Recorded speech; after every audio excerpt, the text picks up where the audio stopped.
அன்பானவர்களே, உங்கள் அனைவருக்கும் எல்லோருக்கும் பொதுவான ஏக வல்லவனின் சாந்தியும் சமாதானம் உண்டாவதாக. இலங்கையின் உள்ளூராட்சி அமைப்புகளுக்கான தேர்தலுக்கு இன்னும் 2 நாட்கள் இருக்கின்றன. அதில் தேர்தல் பிரசாரத்துக்கான கடைசி தினமான இன்று உங்களை மீண்டும் சந்திக்கின்றேன்.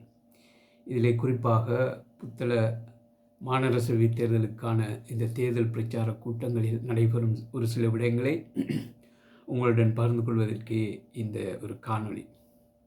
குறிப்பாக நீங்கள் அவதானித்திருப்பீர்கள், இந்த புத்தள மாநகருக்கான தேர்தல் பிரச்சார கூட்டங்களில் அநேகமாக அனைத்து கட்சிகளும் திசை காட்டி என்ற NPP என்ற தேசிய மக்கள் சக்தியை தவிர்ந்த அனைத்து கட்சிகளும் அல்லது சுயேட்சை குழுக்களும் இன்று உங்கள் முன்னிலையில் கூறும் விடயம்தான், நாம் உரிமைக்காக போராடுகின்றோம், உங்கள் உரிமையை நாங்கள் வென்று தருவோம் என்று. இந்த உரிமை கோஷமானது சுமார் 45 வருடங்களுக்கு முன்பாக, அதாவது 80களின் ஆரம்ப பகுதியிலிருந்தே முஸ்லிம் காங்கிரஸ் என்ற கட்சி அமைக்கப்பட்டதில் இருந்து அதன் தலைவர் அஸ்ரப் அவர்களினால் முன்னிறுத்தப்பட்ட ஒரு விடயம். இப்பொழுது 45 வருடம் ஆகியும் எமக்கு முன்னால் இருக்கும் கேள்வி, அஸ்ரப் அவர்கள் இந்த முஸ்லிம் சமூகத்தின் எந்த உரிமையை பற்றி பேசினார், அந்த உரிமைகளை எத்தனை உரிமைகளை மக்களுக்கு பெற்றுத்தந்துள்ளார், மீதமுள்ள உரிமைகள் ஏன் பெற்றுத்தர முடியாமல் போனது, இப்பொழுது உரிமை பற்றி பேசும் இந்த கட்சிகள் உங்களுக்கு நிச்சயமாக அந்த உரிமைகளை பெற்றுத்தருவார்களா என்ற ஒரு விடயம். இவர்கள் உரிமை என்று பேசும் பொழுது நீங்கள் அவர்களுக்கு விசிலடித்து கைதட்டி ஆரவாரம் செய்கின்றீர்கள். ஆனால் உரிமை என்று அவர்கள் எதை சொல்கின்றார்கள் என்பது தொடர்பாக உங்களுக்கு சரியான தெளிவு விளக்கமும் இல்லாதன் பிரதிபலிப்பே அந்த கைதட்டல்களும் விசிலடிப்புகளும். நான் உங்களுக்கு அந்த விடயத்தை என்னவென்று சொல்வதற்கு முன்னால் இங்கே ஒரு விடயத்தை சொல்ல ஆசைப்படுகின்றேன். அதில் முதல் அம்சமாக, இன்று புத்தளத்திலே இரட்டை கொடி என்ற ஒரு கட்சி போட்டியிடுகின்றது. அதன் தலைவராக கருதப்படும் இசா மரைக்கார் அவர்கள் என்ன சொல்கின்றார்கள் என்று கேட்டு பாருங்கள். அதன் பிறகு இவர் சொல்லும் விடயத்துக்கும் அவர் இன்று அல்லது நேற்று உரிமை என்று பேசிக்கொள்ளும் விடயத்துக்கும் உள்ள தொடர்பாடல்களை உங்களுக்கு நான் தெளிவாக கூற இருக்கின்றேன். இதோ அவருடைய பேச்சு.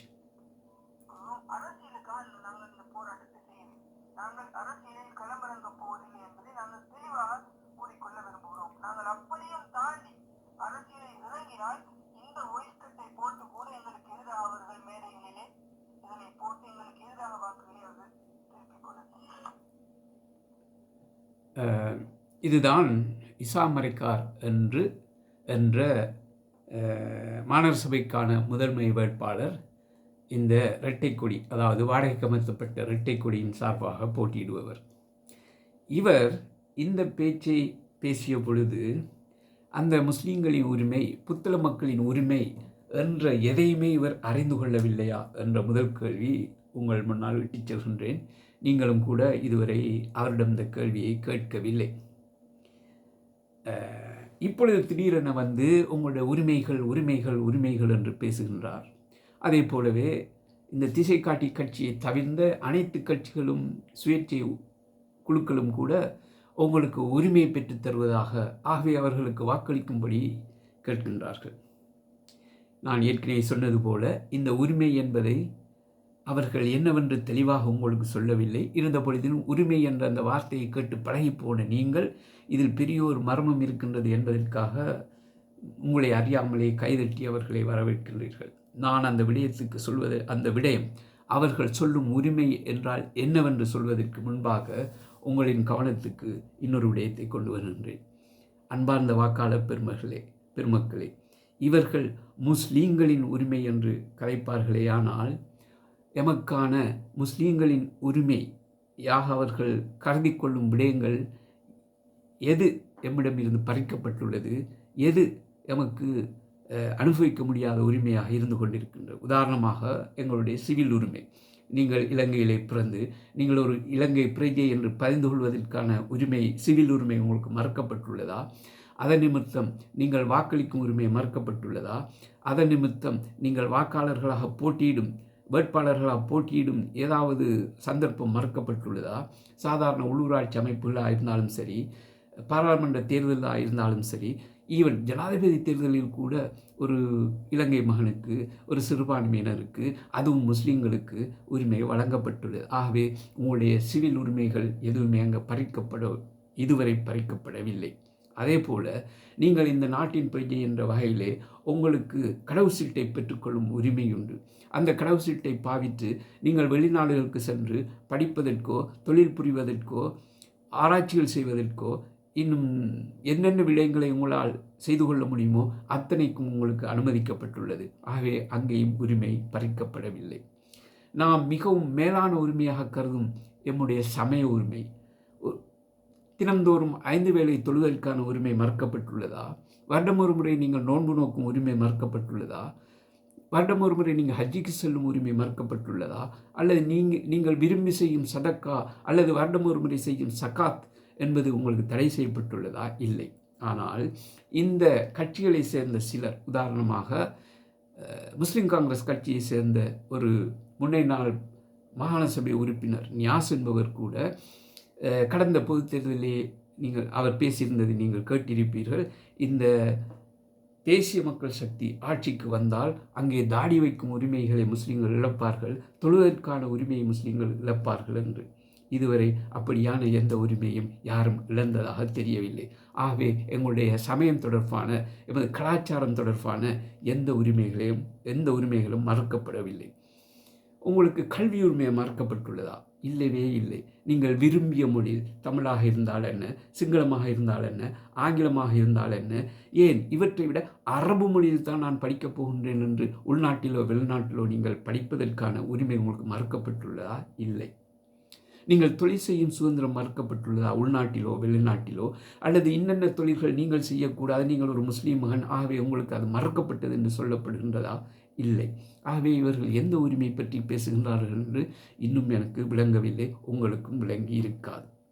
ஆகவேதான் நீங்கள் உரிமை என்ற வார்த்தையை கேட்டவுடன் எப்பொழுதுமே கைதட்டுகின்றீர்கள், விசிலடிக்கின்றீர்கள். ஆனால் அவர்கள் சொல்லும் உரிமை வேறொன்று.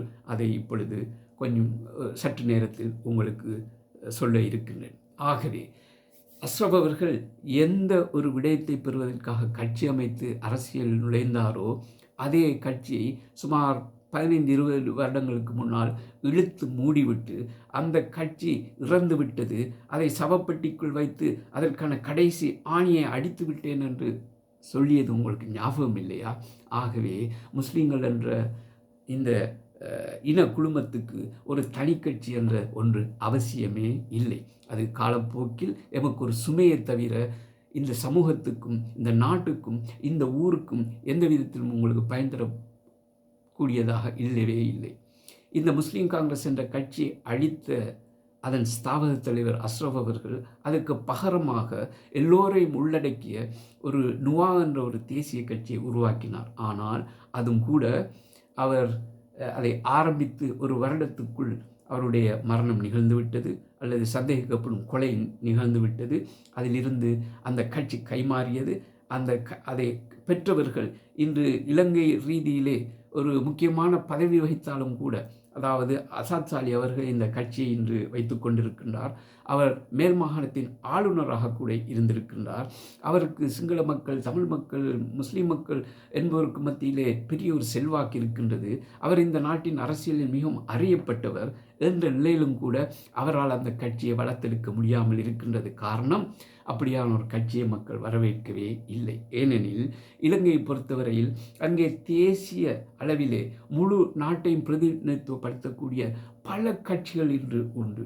அத்தகைய கட்சிகளைத்தான் மக்கள் நிராகரித்துவிட்டு இந்த என்பிபி என்ற தேசிய மக்கள் சக்தியை திசை காட்டி கட்சியை ஆட்சியில் அமர்த்தியுள்ளார்கள். கடந்த மே 1 தொழிலாளர் தினத்திலே ஜனாதிபதி அவர்கள் பேசும் பொழுது, இந்த நாட்டிலே இப்பொழுது எதிர்க்கட்சி என்ற ஒன்றுமே இல்லை, அவர்கள் அத்தனை பேரும் நிராகரிக்கப்பட்டு விட்டார்கள், அதன் மிச்ச சொச்சங்கள் தான் அங்கொன்று இங்கொன்றாக இருந்து கொண்டிருக்கின்றது என்று மக்களுக்கு சொல்லியது மாத்திரமல்ல, எங்களை விட இந்த திசை காட்டி கட்சியை விட, இந்த திசை காட்டி அரசாங்கத்தை விட, இந்த திசை காட்டியின் ஜனாதிபதியை விட, திசை காட்டிக்கு இருக்கும் இந்த செல்வாக்கை விட முற்போக்கான கொள்கையுடைய ஏதாவது ஒரு கட்சியை காட்டுங்கள் பார்க்கலாம். அப்படி ஒரு கட்சி இருந்தால் அதற்கு மக்கள் வாக்களிப்பார்கள், அதை ஆட்சி பீடத்திலே ஏற்றுவார்கள். ஆனால் அப்படி ஒரு கட்சி இங்கே இல்லையே இல்லை என்று சொல்லும் பொழுது, இந்த இரட்டை கொடி புத்தகத்திலே போட்டியிடும் இந்த இரட்டை கொடி சொல்கின்றது, தாங்கள் ஒரு கட்சி அமைப்பார்களாம், 50 வருடத்துக்கு பிறகு இந்த புத்தகத்திலே இருந்து ஒரு ஜனாதிபதி உருவாகுவாராம், அதுவரை மக்களை பொறுத்திருக்கட்டாம், அதற்கு முதல் படியாக அவர்களுக்கு ஒரு அதிகாரத்தை தரட்டாம் என்ற ஒரு பொய்க்கதையை உங்களுக்கு பரப்பிக் கொண்டிருக்கின்றார்கள். நான் ஏற்கனவே சொன்னேன் அல்லவா, இவர்கள் உரிமை என்று சொல்லும் பொழுது உங்களுக்கு விளங்கவில்லை என்று அவர் சொல்லிய உரிமை இதுதான். அதாவது இதுவரை மாறி மாறி வந்த அரசாங்கங்களுக்கு ஒத்துழைப்பாக அந்த கட்சியின் பங்காளர்களாக ஆட்சியில் இருந்தவர்கள் தான் எம்முடைய புத்தள நகரத்தையும் ஆண்டுள்ளார்கள்.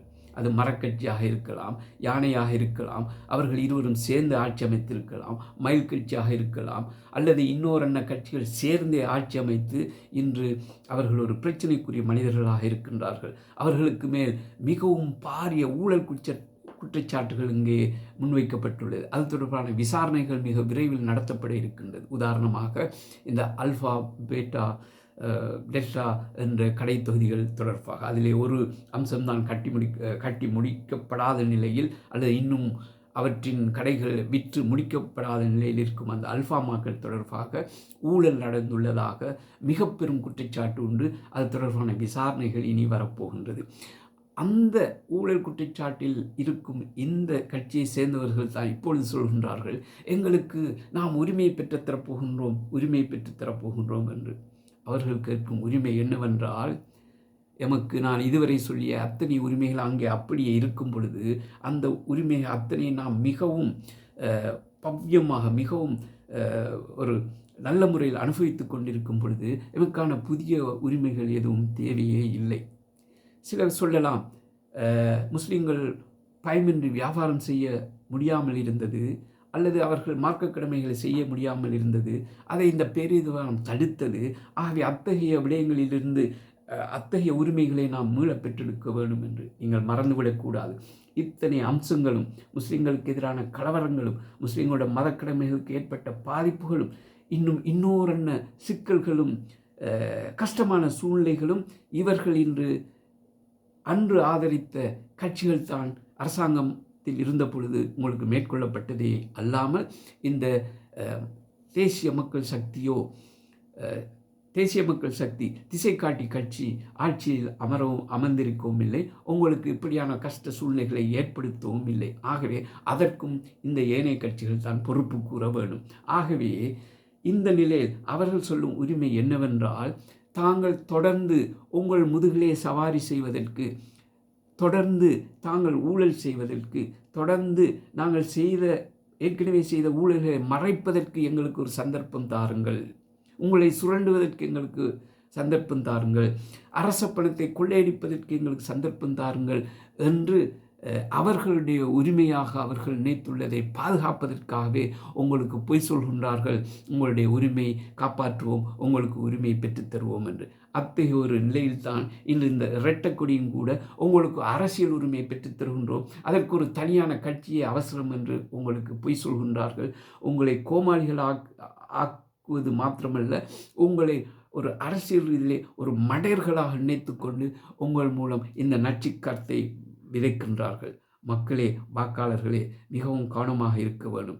இந்த NFGG என்ற இந்த இரட்டை கொடி கட்சி எப்படிப்பட்டவர்கள் என்று இன்னொரு அந்த கட்சியை சார்ந்த ஒருவரை இங்கே சொல்கின்றார். அது என்ன சொல்கின்றார் என்று நீங்களே கேட்டு பாருங்கள்.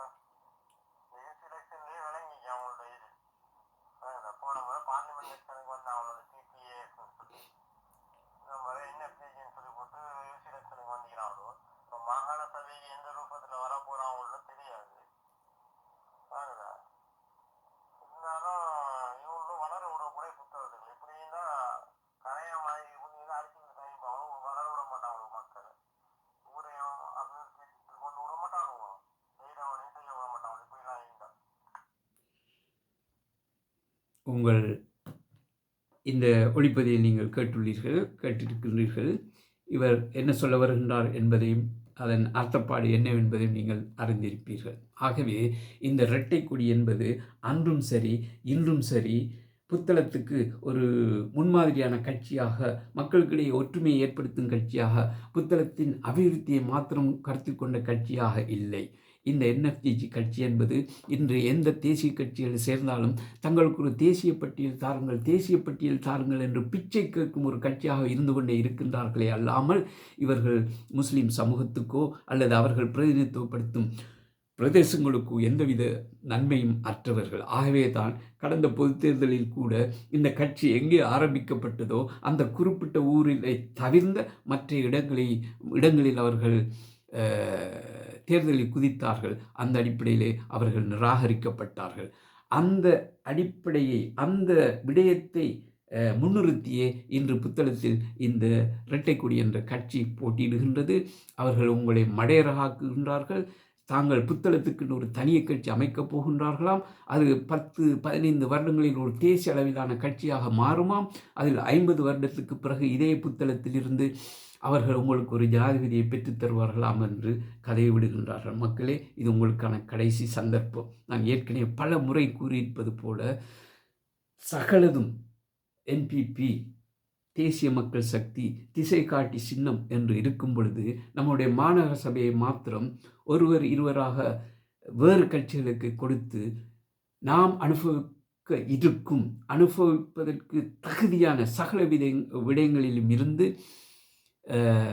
இவர்களால் எதையுமே எங்களுக்கு கொண்டு தர முடியாது என்பதை கேட்டுக்கொள்வது மாத்திரமல்ல, நம் ஊர் அபிவிருத்தி அடைய வேண்டுமானால், நம் ஊர் சரியான பிரயோசனத்தை பெற வேண்டுமானால், நம் ஊர் இந்த அரசாங்கத்தினதும் இந்த ஜனாதிபதியினதும் இன்னும் எம்மை சூழ உள்ள அத்தனை விடயங்களிலிருந்து புத்தள மாநகரம், அந்த மாநகரத்தில் வாழும் மக்களாகிய நீங்கள் சகலதையும் அனுபவிக்க வேண்டுமானால் எமக்கு உள்ள ஒரே ஒரு தெரிவு, இந்த எதிர்வரும் 6ஆம் தேதி நடக்கவிருக்கும் இந்த உள்ளூராட்சி அமைப்பு தேர்தலிலே தேசிய மக்கள் சக்தி என்ற NPPயை தேசிய மக்கள் சக்தி என்ற இந்த திசைக்காட்டி சின்னத்தையுடைய கட்சியை தெரிவு செய்வதன் மூலம் ஒரு திறமையான துடிப்புள்ள ஒரு நிர்வாகத்தை அங்கே அமைப்பது மாத்திரமல்ல, அதன் முதன்மை வேட்பாளரான ரின்சாத் என்ஜினியர் MBA அவர்களை மேயராக கொண்டு நாம் வெற்றி பெறுவோம். வெற்றி நமதே, ஊர் நமதே என்று உங்களுக்கு ஒரு நல் செய்தியை சொல்லிக்கொண்டு அதற்கு உங்களுடைய ஒத்துழைப்பு தேவை